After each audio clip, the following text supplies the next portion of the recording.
히브리서 3장 7절부터 11절까지입니다.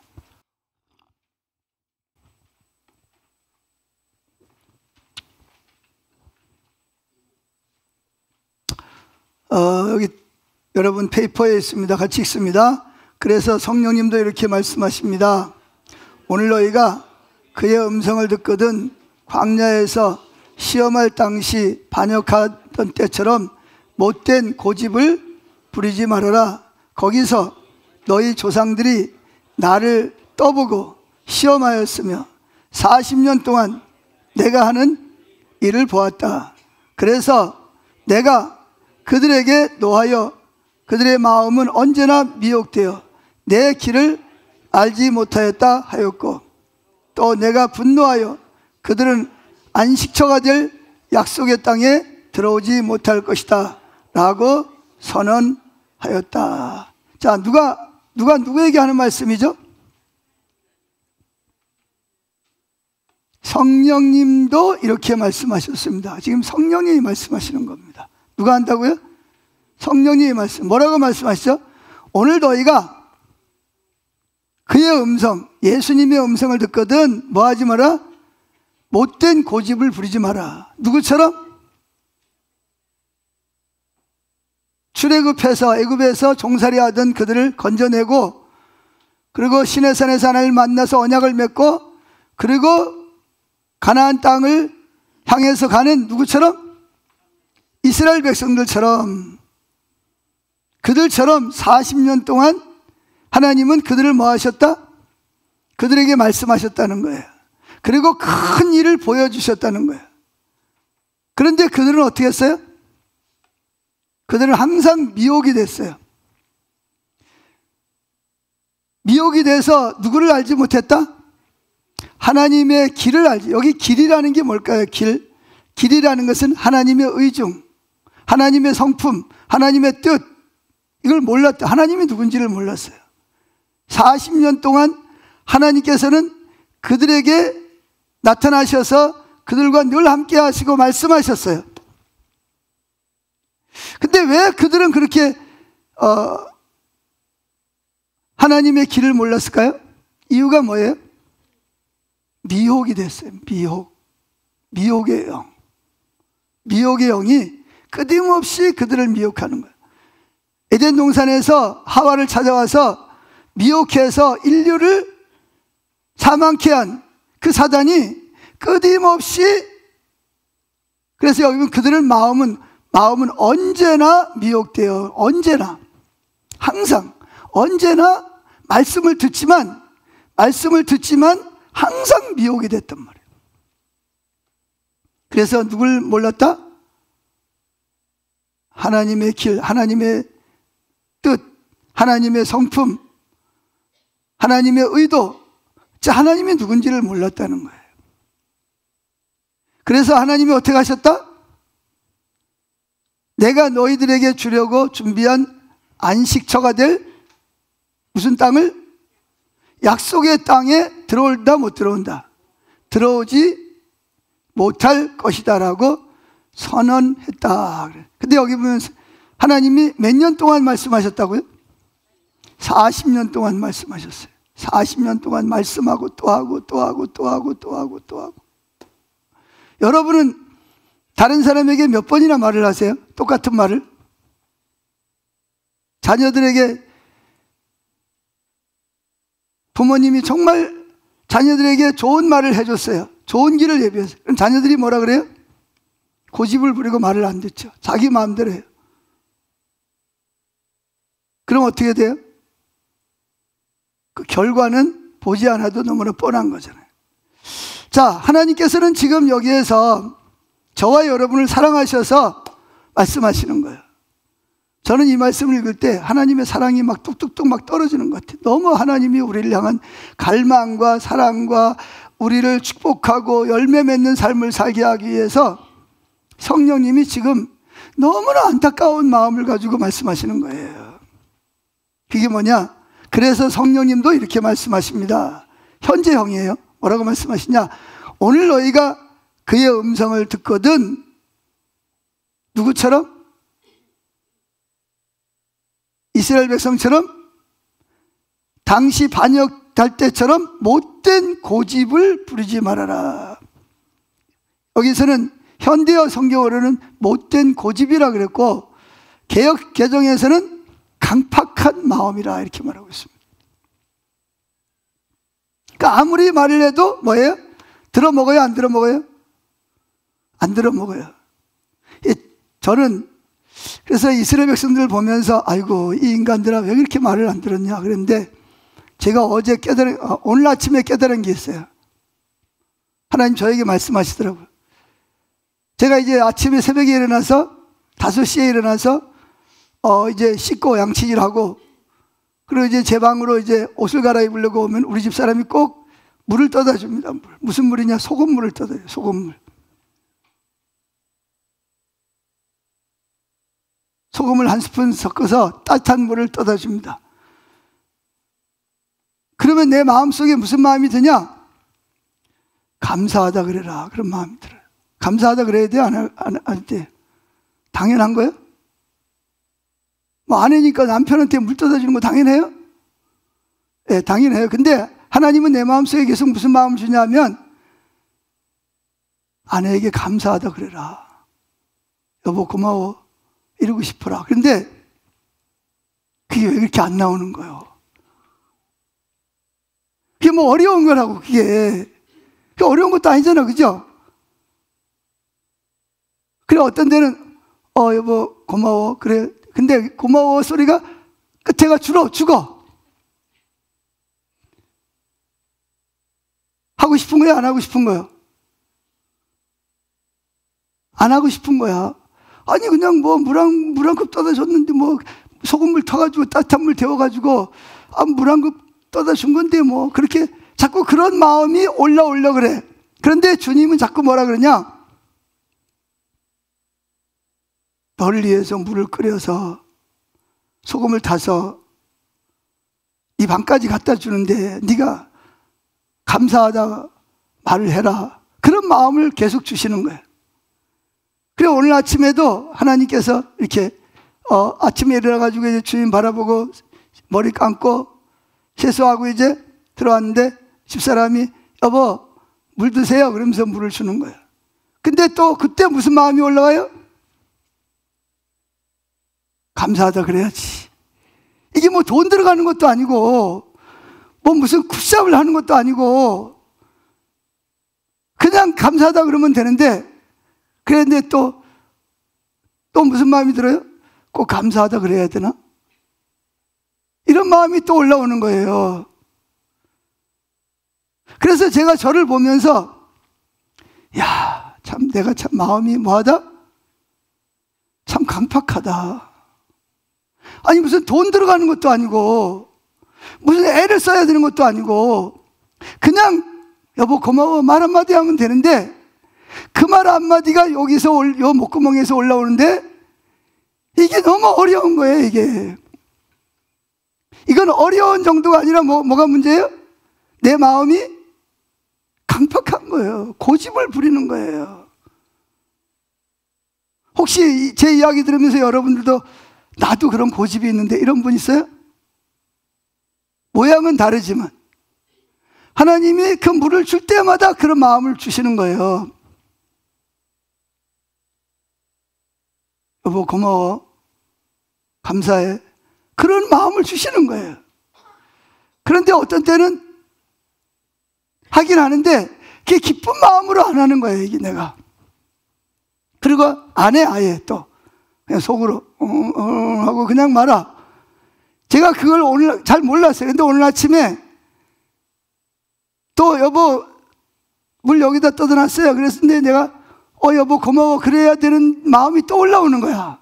그런데 또 뭐였어요? 속으로 하고 그냥 말했어. 제가 그러면서 저를 보면서 야, 내가 정말 마음이 고집이로구나. 고집.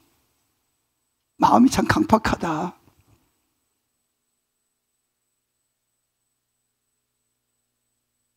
하나님께서는 이스라엘 백성들에게 몇 년 동안? 40년 동안 하나님을 바라보라고 말씀하시는 거예요.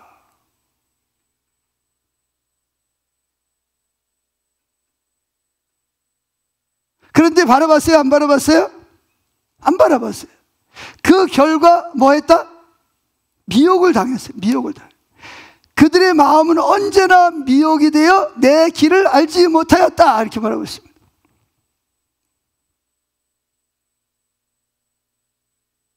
그러니까 하나님의 말씀보다는 미혹된, 누가 우리를 미혹해요?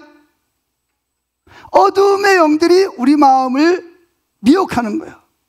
뭐 당연한 거지. 뭐 아내가 물 떠다주는 거, 소금을 떠다주는 거 당연한 거지. 뭘 그걸 감사하다 그래? 이런 미혹이 내 마음을 사로잡고 있듯이, 뭐 주님 뭘 바라보기는 주님들 함께 하시는데, 이렇게 주님을 바라보지 않아도 된다라는 미혹의 마음이 40년 동안 그들을 붙잡고 있었던 거예요.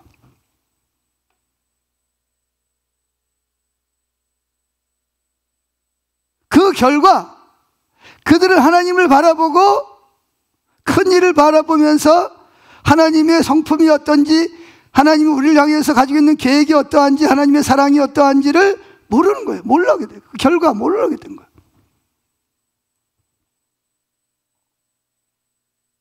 제가 생각했던 건 이거는 우리 집사람과의 관계도 되지만 누구와의 관계가 되는 거예요? 하나님과의 관계에서 내가 정말 마음이 강박한 놈이로구나. 야, 내가 왜 이렇게 마음이 강박하지? 내가 왜 이렇게 마음이 고집스럽지? 하기 싫어도 마음이 안 가도 그냥 하나님 뜻이니까 여보 고마워. 그러다 보면 나중에 자연스럽게 감사한 마음이 들 수 있어요. 뭐 감사한 마음이 들어서 고맙다 그러면 좋지만, 그렇지 않아도 그게 하나님께서 원하시는 거니까 그냥 하면 되는데, 이게 내 마음에 고집이 있어가지고 말이죠, 이게 안 되는 거예요. 가끔씩 하는데 오늘 아침엔 또 그게 안 돼.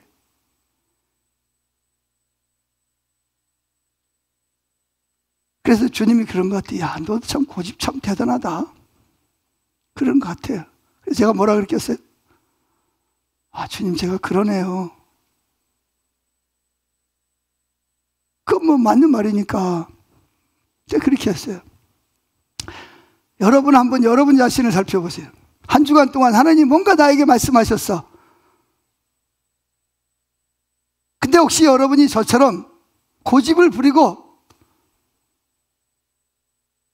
혹시 순종하지 않은 부분이 있어요? 있으면 지금 회개하세요.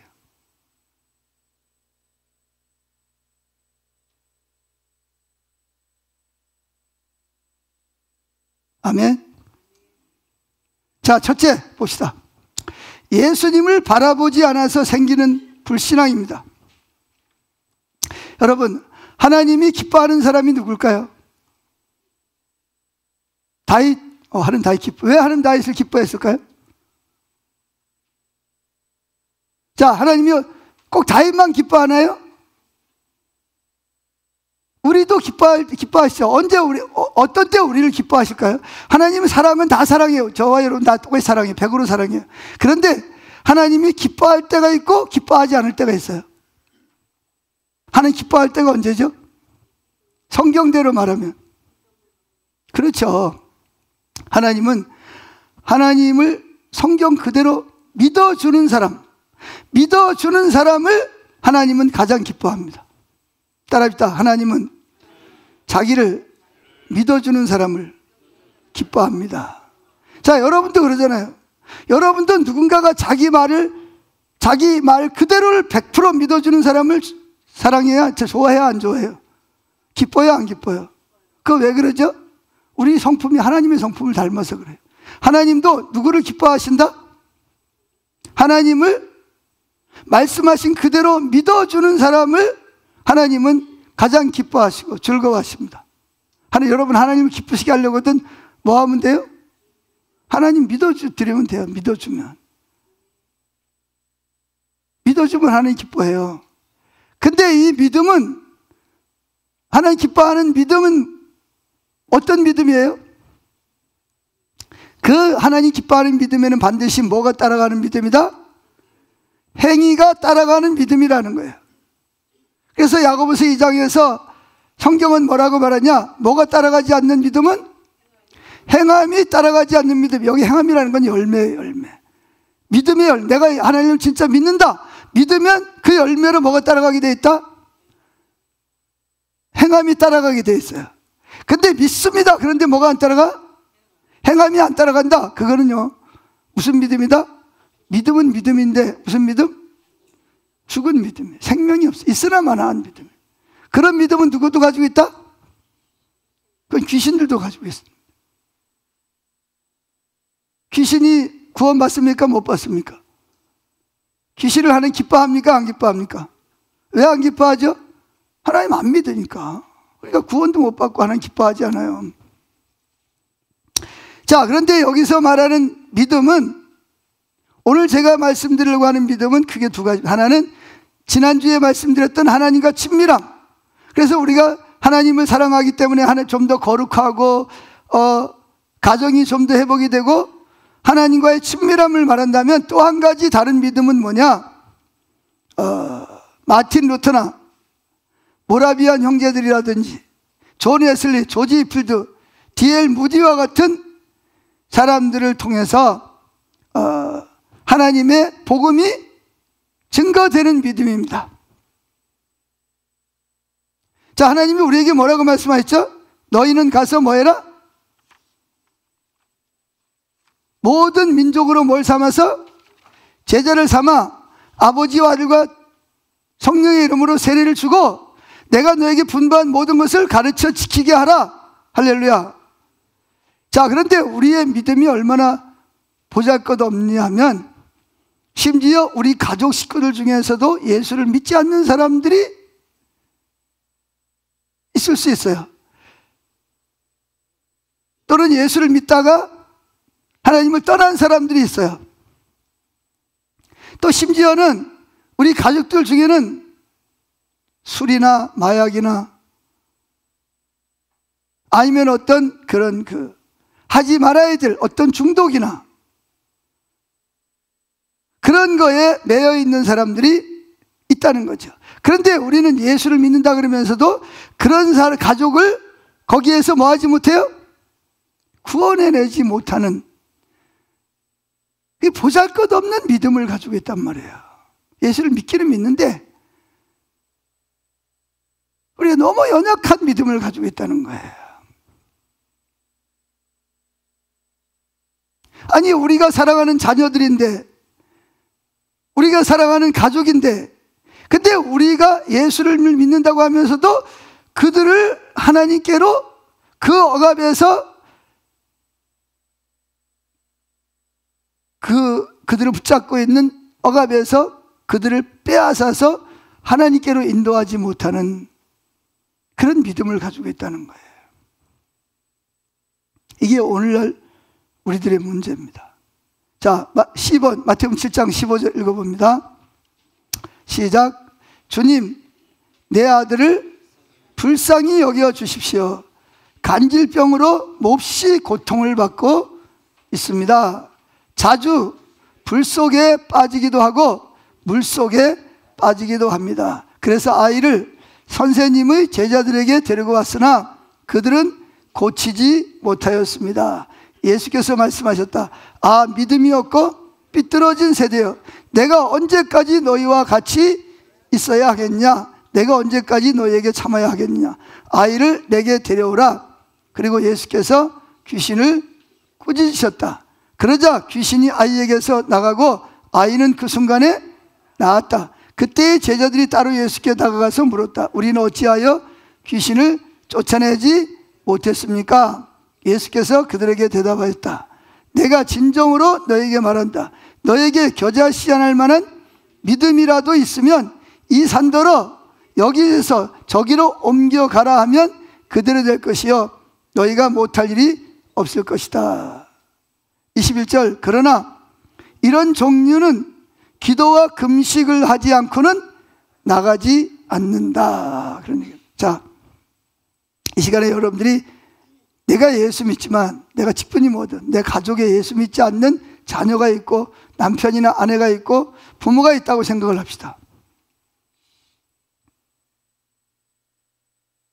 그런데 여러분은 그 믿지 않는 자들을 하나님께 그 영혼을 데리고 옵니까?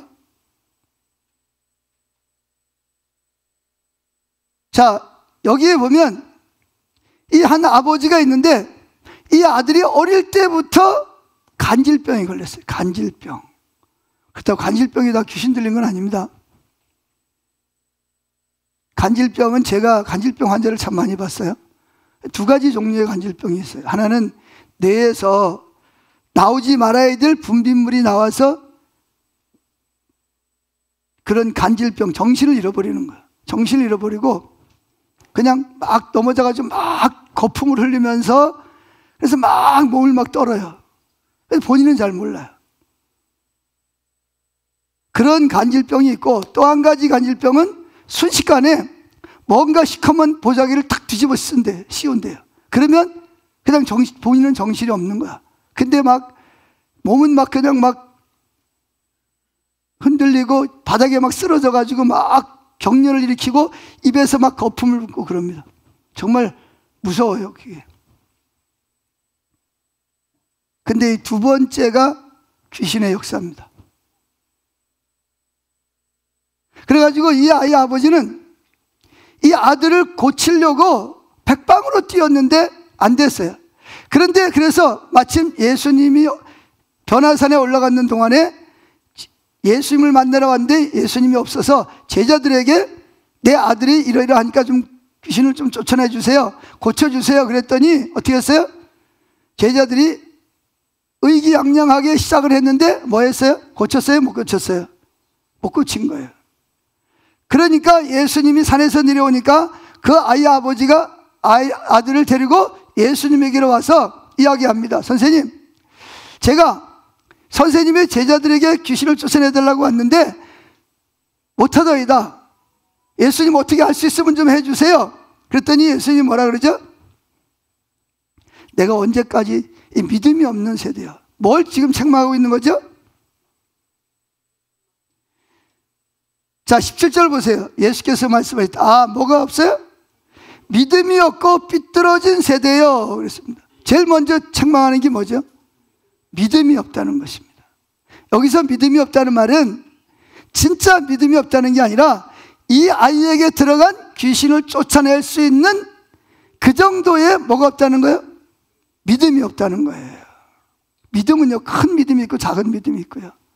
그래요. 그래서 예수님께서 데리고 와라. 그래가지고 어떻게 했어요? 귀신을 꾸짖으니까 어떻게 했어요? 자, 간질병 환자인데 18절 보세요. 근데 왜 예수께서 귀신을 꾸짖으셨죠? 이 지금 간질병 환자의 원인이 뭐예요?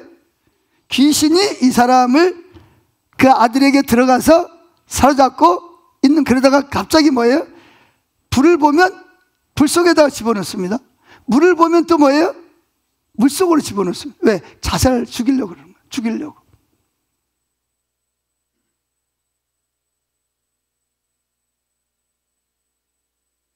그러니까 예수님은 딱 보자마자 이게 누구의 역사라는 걸 알았어요?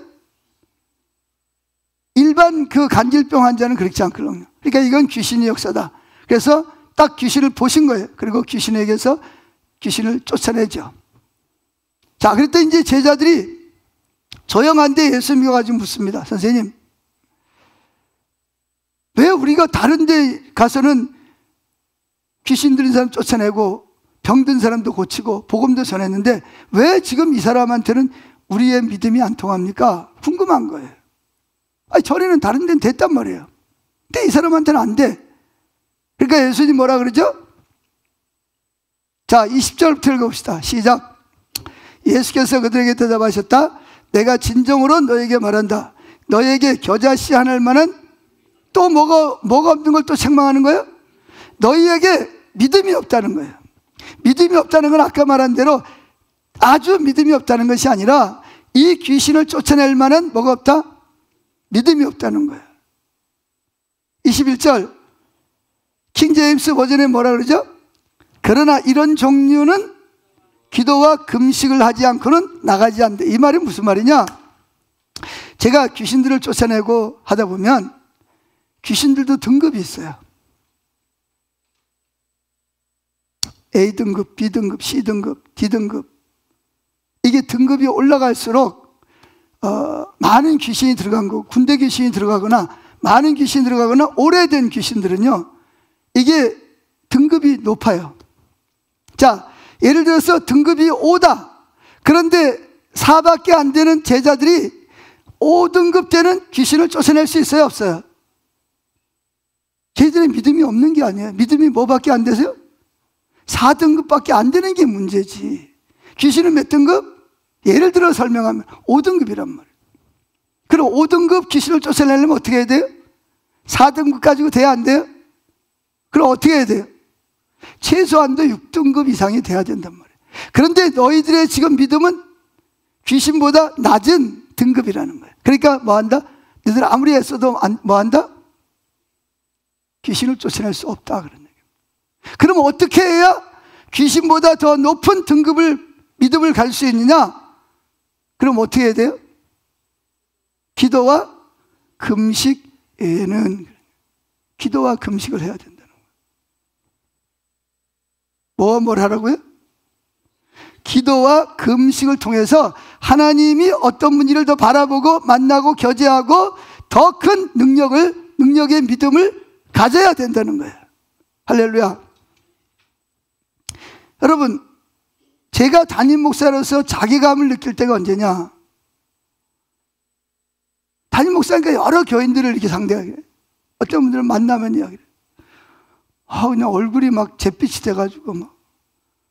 아니, 사람이 쓰러질 것 같아. 그래, 왜 그렇습니까? 그랬더니, 뭐 그런 일이 있습니다. 그래요. 그런가 보다 하고, 말하기 싫다는데 그냥 넘어가잖아요. 근데 그 다음에 또 만났어요. 더 얼굴이 더 문제가 생겼어요. 무슨 일 있으세요? 그랬더니, 이제 갈 때까지 가니까 이야기를 하는 거예요. 목사님, 사실은 우리 애가 있는데 어젯밤에 술집에서 술 먹고 싸워가지고 애를 들고 패가지고 경찰서에서 연락이 왔습니다. 또 어젯밤에는 또 술 먹고 또 무슨 일이 있었습니다. 유치장애가 있습니다. 이런 이야기를 들리는 거예요.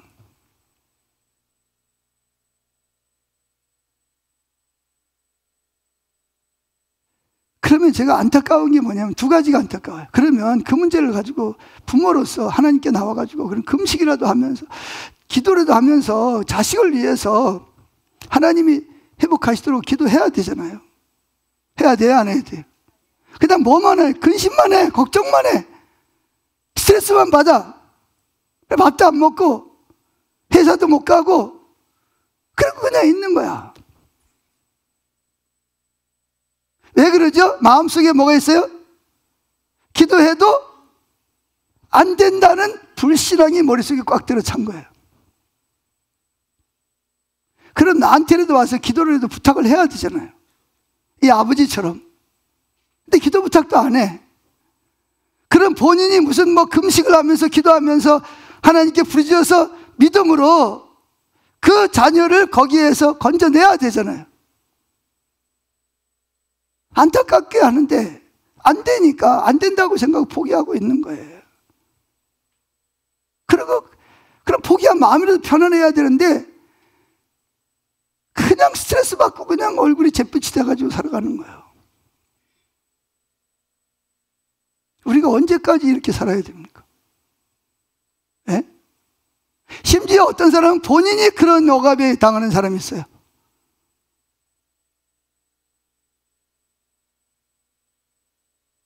그래 몇 번 기도했어요. 안 나요. 그럼 그냥 끝나요. 그럼 뭐 해야 돼요? 여기 성경 말씀 붙잡고 기도와 금식 외에는 이런 이유가 나갈 수가 없다 그러니까 뭐 해야 돼요? 그러면 기도하면서 금식하면서 하나님께 매달려야 될 거 아니에요.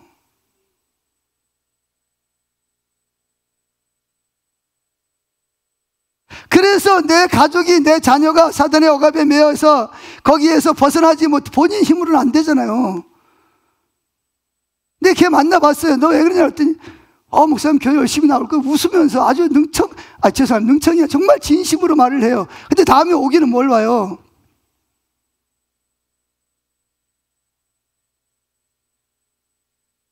왜 그러냐? 이미 자기 자원, 자기 힘으로 부모의 믿음으로 해결할 수 없는 상태에 지금 포로가 되어서 잡혀 있는 거예요.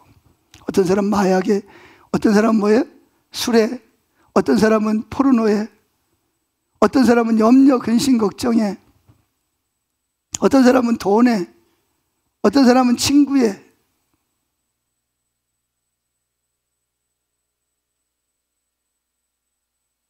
그런데 이 복음의 능력은 눌린 자를 자유케 하고 포로된 자를 자유케 하는 능력이 있어요. 할렐루야. 자, 봅시다. 2번 사도행전 8장 5절 읽어봅니다. 시작. 빌립이 사마리아 성에 내려가 그리스도를 백성에게 전파하니 무리가 빌립의 말도 듣고 행하는 표적도 보고 한 마음으로 그가 하는 말을 따르더라.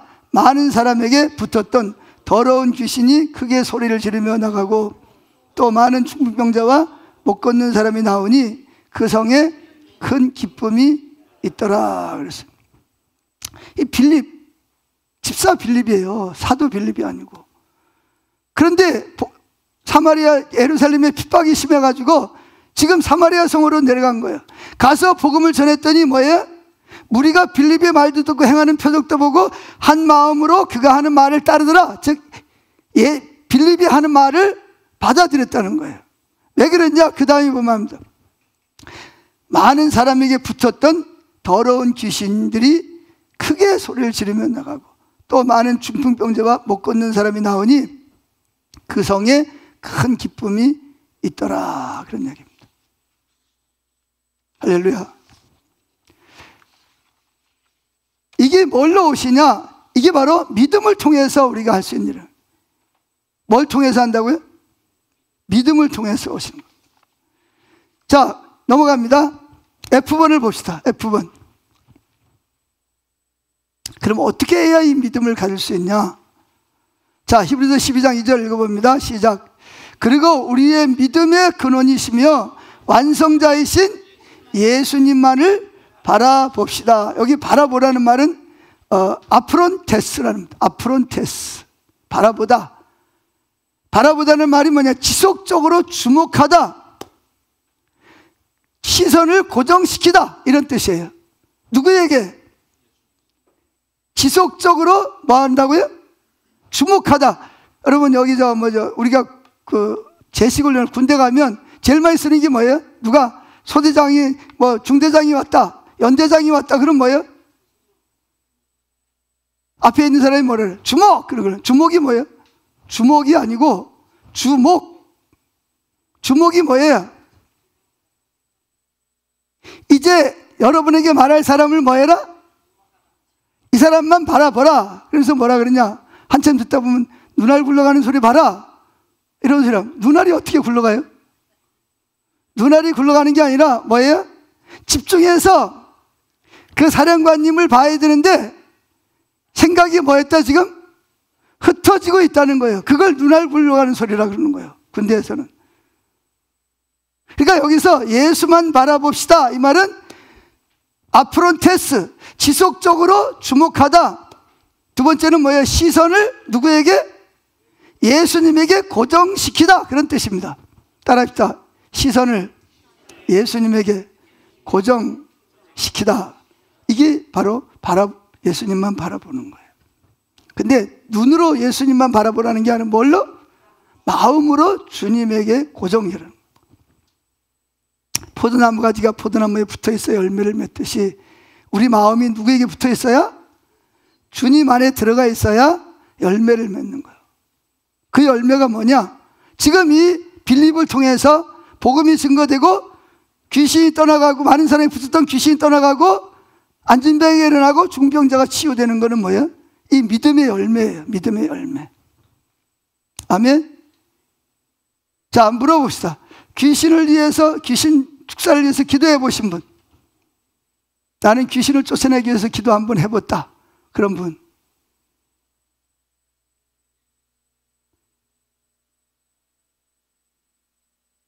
기도를 안 하는 거요? 귀신 들린 사람이 없는 거요?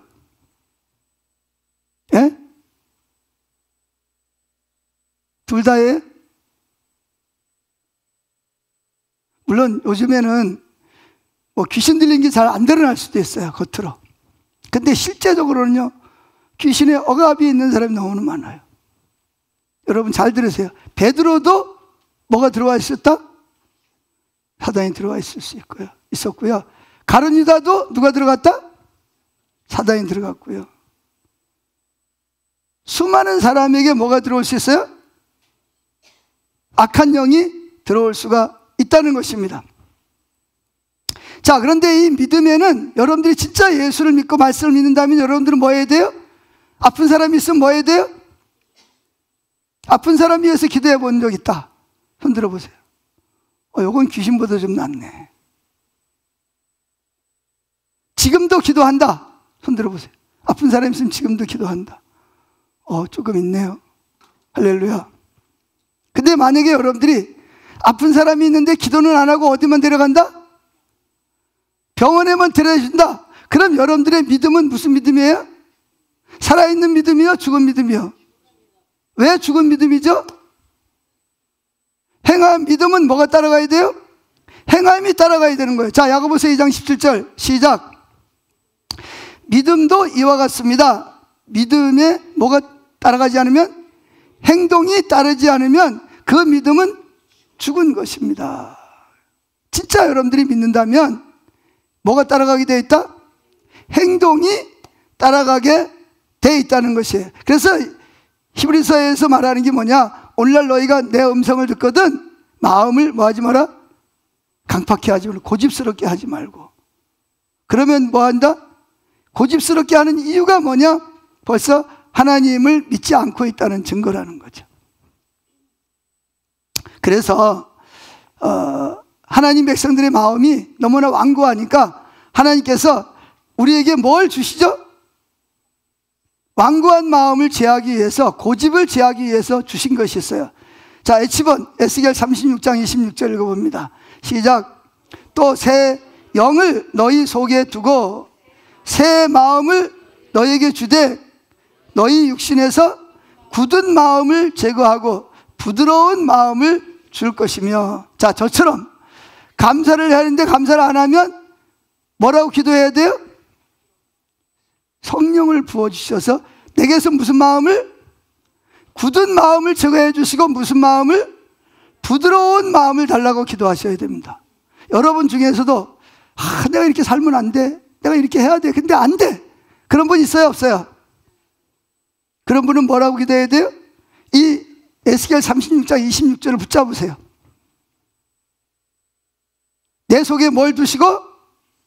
새 영, 성령을 주시고 새 마음을 주시고 내 마음에서 묻은 마음을 제하고 굳은 마음, 고집스러운 마음을 제하고 무슨 마음을 주세요?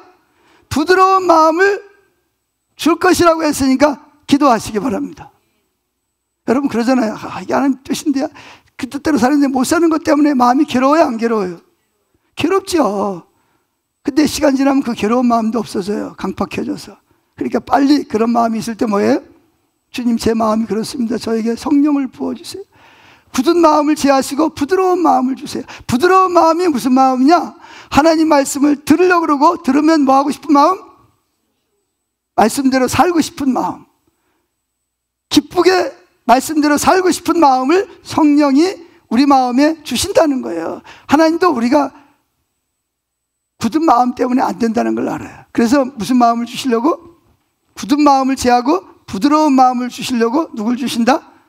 성령을 보내주신다는 거예요. 약속을 붙잡고 기도하시기를 축복합니다. 아니야 안 돼, 그래 포기하지 마세요. 해도 안 되는 걸 어떻게? 아니요, 포기하지 말고 성령을 부어달라고 기도하세요. 굳은 마음을 제하고 무슨 마음을? 부드러운 마음을 달라고 기도하시면 성령이 여러분에게 그 마음을 주실 줄로 믿습니다. 할렐루야.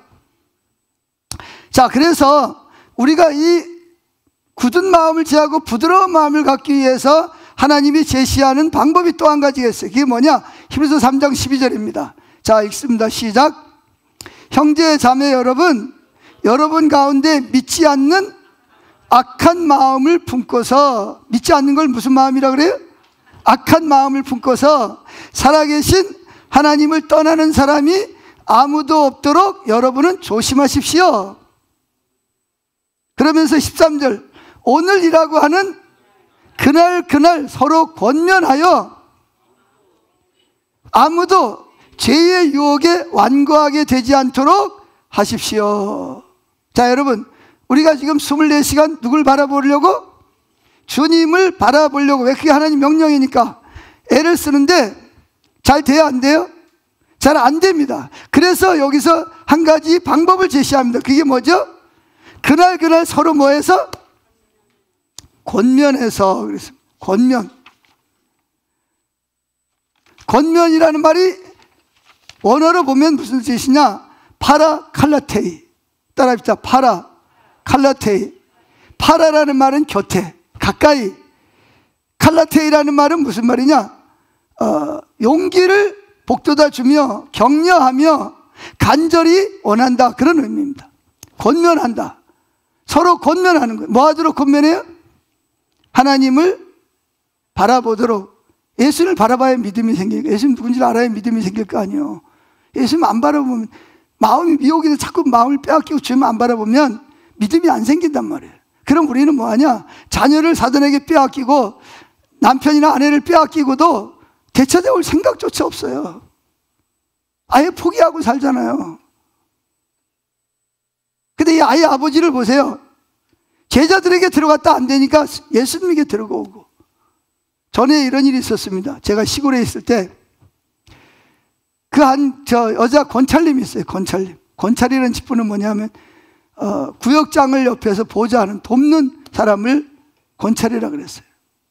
근데 이분이 남편이 얼마나 포악한지 몰라. 맨날 술 먹고 두드려 패고, 교회 오면 뭐예요? 와가지고 예배 드리는데 머리채 끌고 집에 가고.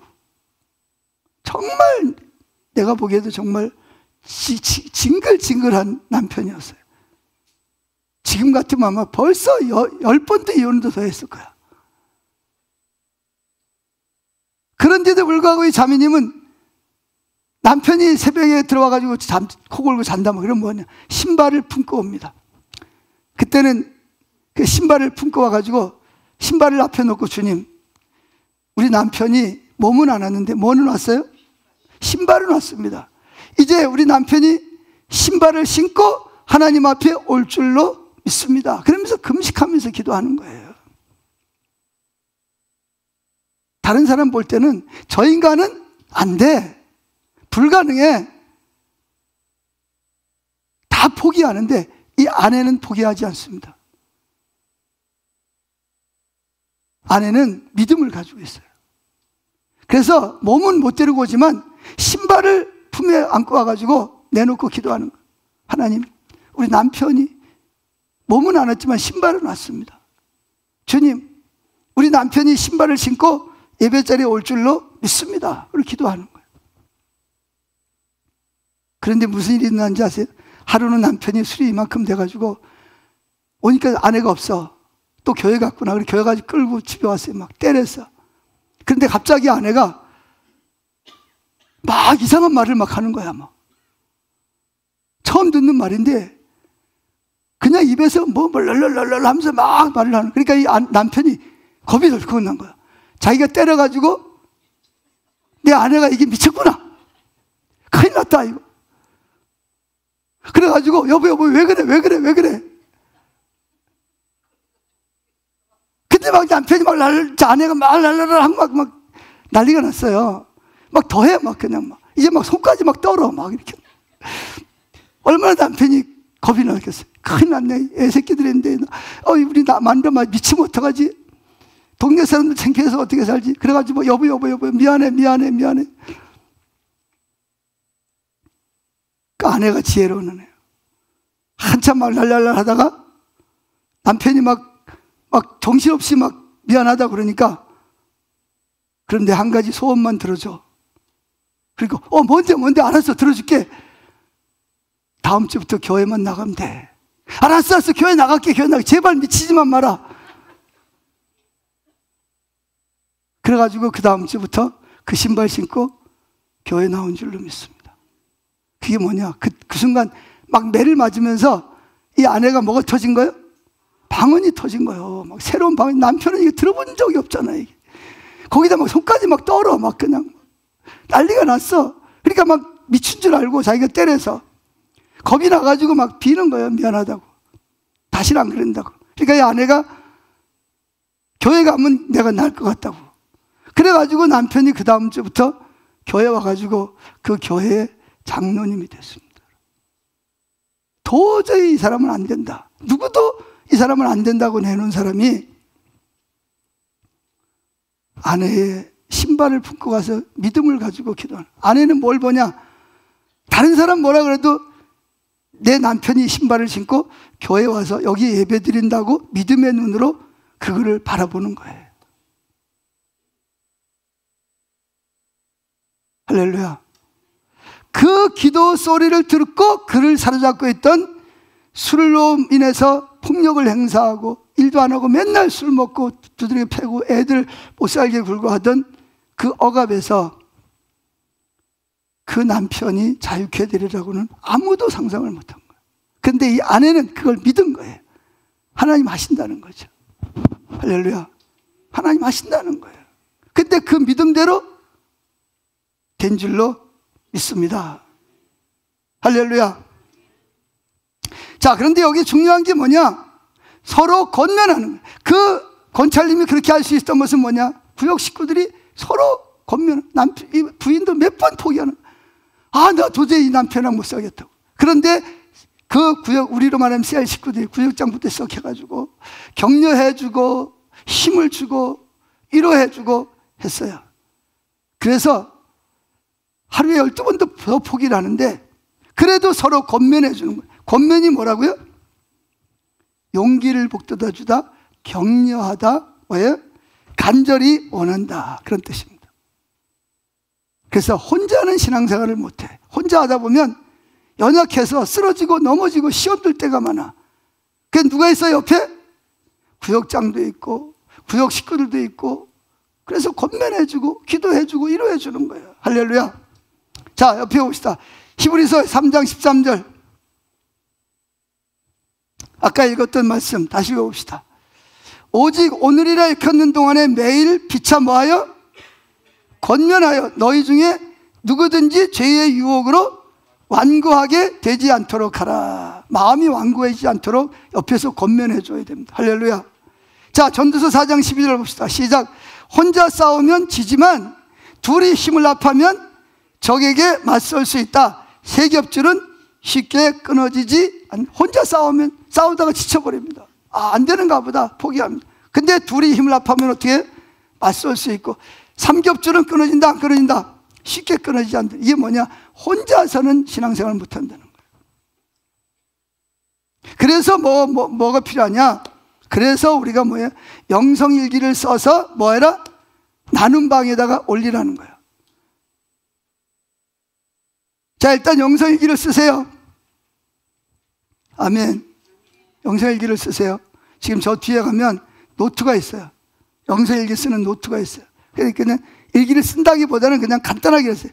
아침에 일어나자마자 예수님 생각했습니까? 밥 먹을 때 예수님 생각했습니까? 뭐 이런 거 아주 쉬운 거야.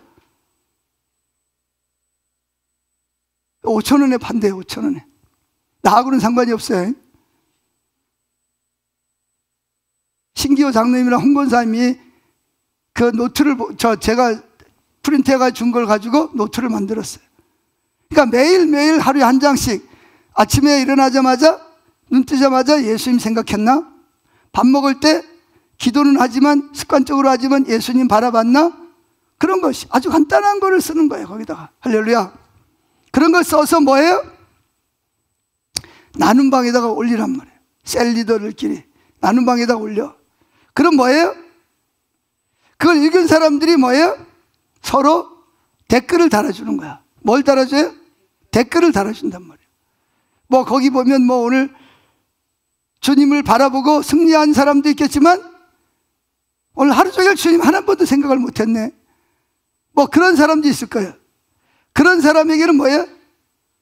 격려해주고 용기를 북돋아주고 중보기도 해주고 그렇게 하는 겁니다. 자, 요한일서 3장 읽어봅시다. 시작.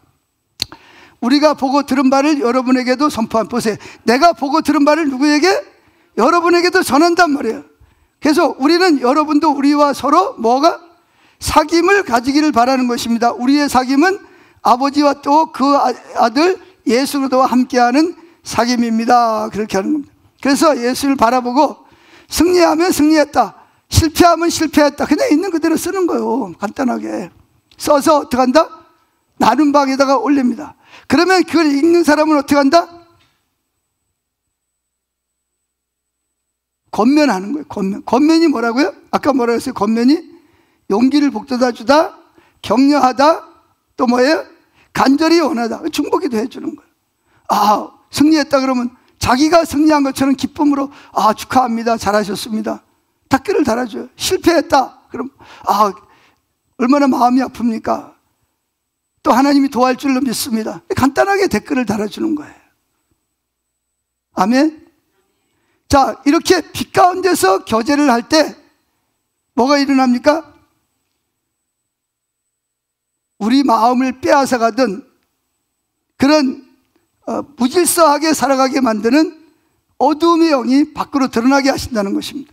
근데 우리가 항상 예수를 바라보고 매 순간 예수님과 대화하며 교제하는 영성일기를 쓰는 것을 사단은 좋아할까요? 싫어할까요? 싫어합니다. 아, 그거 뭐 꼭 써야 돼? 쓰기 싫어요. 그리고 나눔 방에다 올리는 것도 이거 뭐 나 혼자 쓰면 되지 꼭 올려야 돼? 이런 올리고 싶지 않은 마음이 있어요. 왜 그러냐? 거기에는 뭐가 있어? 그런 것은 여러분들이 빛 가운데서 교제하지 못하도록 하기 위한 사단의 전략이 숨어 있다는 것입니다. 많은 사람들이 영성일기를 쓰고 쓴 일기를 나눔 방을 통하여 자신의 실패한 삶이 드러나는 것을 부끄러워합니다. 근데 부끄러워할 필요 없어요. 여러분이 숨긴다 그래서 하나님이 모르는 게 아니에요. 다 알잖아요. 그런데 내가 그런 것들을 나눔 방에다가 올릴 때 다른 사람들도 뭐예요? 용기를 얻어서 나눔 방에다가 올릴 수 있게 되는 거예요. 자, 그게 세 번째, 영성일기를 나눔 방의 유익 세 가지입니다. 첫째, 영성일기를 지속적으로 쓰게 됩니다. 지속적으로 쓴다는 말은 지속적으로 뭘 바라보고 있다는 거죠? 지속적으로 예수님을 바라보고 있다는 것을 의미하는 것입니다. 영성일기를 한 번 쓰는 것이 중요한 것이 아니라 얼마나 오래도록 지속하느냐.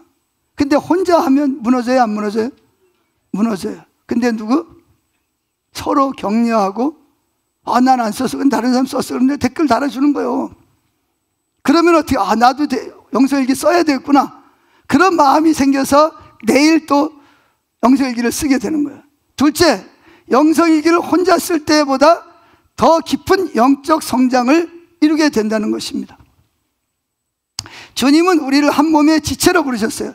함께 일기를 쓰다 보면 다른 사람의 아픔이 나의 아픔이 되고, 다른 사람의 실패가 나의 실패가 되고, 다른 사람의 승리가 나의 승리가 되는 거예요. 셋째, 영성일기를 나눌 때 영성일기의 수준을 높일 수가 있습니다. 혼자만 보고 그냥 쓰면 뭐예요? 그냥 대충 써. 근데 이걸 올려야 되니까 글도 다듬어지게 되고, 그리고 조리 있게 잘 있는 그대로 잘 올려야 되겠다. 그게 노력을 한다는 거예요. 그러면서 뭐 해야 돼요? 영성일기를 혼자만 쓰다 보면 뭐야? 아, 정말 죽겠네, 미치겠네, 그 인간 미워 죽겠네, 이러고 말 수 있지만, 이걸 올리다 보면 어떻게 돼요? 어떻게 돼요? 회개한다, 감사하다, 깨달았다, 그런 것이 덧붙여지게 되는 거예요. 아멘. 그래서 여러분, 이 나눔 일기를 나누는 것을 해보시기를 축복합니다. 네 번째, 영성일기를 쓰면 거기에 나눔 방에도 올렸다 그럼 뭐예요? 나는 안 쓰더라도 뭘 하라? 댓글을 달아주는 것은 상대방에 대한 예의고 섬김이다. 자, 여기 보면 영성일기 제자 훈련을 경험한 한 성도님의 간증이 있습니다. 같이 읽어볼까요? 시작. 제자 훈련을 마쳤지만 영성일기 나눔방이 활성화되는 것이라고는 기대하지 않았다. 우리 반은 나이가 60세가 넘은 사람들이 모였기 때문에 컴퓨터 사용도 용이하지 않을 뿐더러 글을 쓰는 것조차 쉽지 않았기 때문이다. 그러나 영성일기 나눈 방을 만들었으니 들어오라는 반장의 문자를 받고 반장의 요리를 생각해서 나라도 일기를 쓴 글을 올려야겠다는 마음으로 영성일기를 올리기 시작을 했다. 시작은 미약했다. 하지만 반원들이 영성일기를 나눈 방에 들어와 읽고 나가는 것을 반복하더니 어느 날부터인가는 댓글을 달아주기 시작을 했다. 댓글을 달아주던 반원들이 어느 날부터는 짧은 글이지만 영성일기를 써서 올리기 시작했다. 그리고 올라오는 영성일기마다 반원들은 사명감을 가진 듯 댓글을 달아주었다. 이 댓글이 무너짐에서 일어나게 하는 힘이 되었다.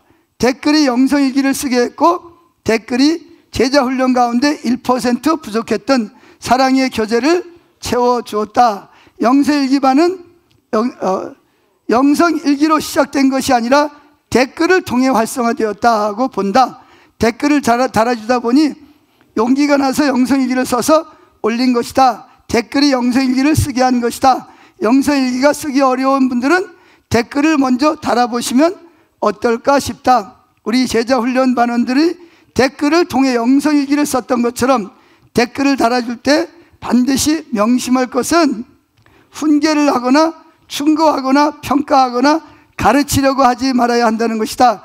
오직 주님이라면 이 영성일기를 보시고 어떤 마음을 가지실까 생각하며 격려하고 받은 은혜에 대해 간단히 언급하면 충분합니다. 잠깐이라도 기도하는 마음으로 댓글을 단다면 훌륭한 신방이 될 것입니다. 이렇게 간증을 하고 있습니다.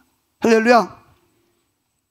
자, 그러면 실제로 여러분들이 여기 영성일기를 읽고 한번 집에 가셔서 댓글을 한번 달아보시면 좋겠습니다. 자, A번 프랭크 루박의 일기 1930년 4월 18일 제목 하나님께 사로잡히는 기쁨 같이 읽습니다. 하나님의 교제에서 맛본 감동으로 인해 이제는 하나님과 조화되지 않는 것은 어느 것이든 역겹게 느껴집니다. 오늘 오후에는 하나님께 사로잡히는 것이 나에게 엄청난 기쁨으로 다가왔습니다. 이런 느낌은 지금까지 한 번도 경험해 본 적이 없습니다. 하나님이 무척이나 가깝고 다정스럽게 여겨져서 다른 것들을 통해 얻는 만족은 비할 바가 아니었습니다. 이런 경험을 이제 일주일에 서너 차례씩 하게 됩니다. 이 경험을 한 후부터는 다른 것들이 주는 매력이 싫어집니다. 그것들은 나를 하나님께로부터 멀어지게 하기 때문입니다.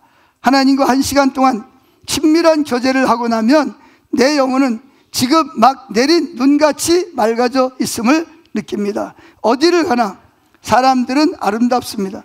혹은 적어도 그들에게 아름다운 면이 있습니다. 이게 느끼는 거죠. 이렇게 영성일기를 쓰다 보니까. 자, B번 12년도에 쓴 일기입니다. 성도의 일기예요. 읽어봅시다. 오늘 새벽에 나는 너무도 생생한 꿈을 꾸었다. 새벽 모임에 가려고 4시 10분에 알람을 맞췄는데 알람을 끄고 잠시 잠든 사이에 꾼 꿈이다. 우리 집에 강도가 들었다. 꿈에서 나는 가족을 지켜야 된다는 생각에 아무 생각 없이 강도를 붙잡고 강도와 씨름 중이었다. 다급히 아내에게 112 신고하라고 소리치지만 아내는 너무도 태연하게 신고를 했고 아무렇지도 않은 듯 아들과 밥을 먹고 있었다. 나는 무섭고 다급했지만 아무리 시간이 지나도 경찰도 아내도 어떤 반응도 없었다. 나는 절망과 분노 속에서 깨어났다. 시계를 보니 4시 20분이었다. 이 꿈을 통해 나의 영적 상대가 전쟁 중이라는 느낌을 받았다. 아내와 아들은 주님과 편안한데 나만 다급하고 절망적인 상태인 것 같다. 아마도 지난 11일 동안 영성일기와 기도와 마음의 분량을 채우지 못해 조급하고 불안한 마음이 내면 어딘가에 자리 잡고 있던 것 같다. 아직도 내가 무언가를 해야 한다는 압박에 시달리는 숙제 검사를 받는 학생과 같은 나의 마음을 본다. 주님은 바라보는 것은 이런 것이 아닌데 내가 무언가를 해야만 주님과 동행할 수 있는 것 같은 나의 착각, 값없이 주시는 주님인데 그냥 바라보기만 해도 되는 것인데 이제 그리고 새벽 모임에 갔어요. 가서 말씀을 나눴습니다. 자, 요한일서 1장 9절.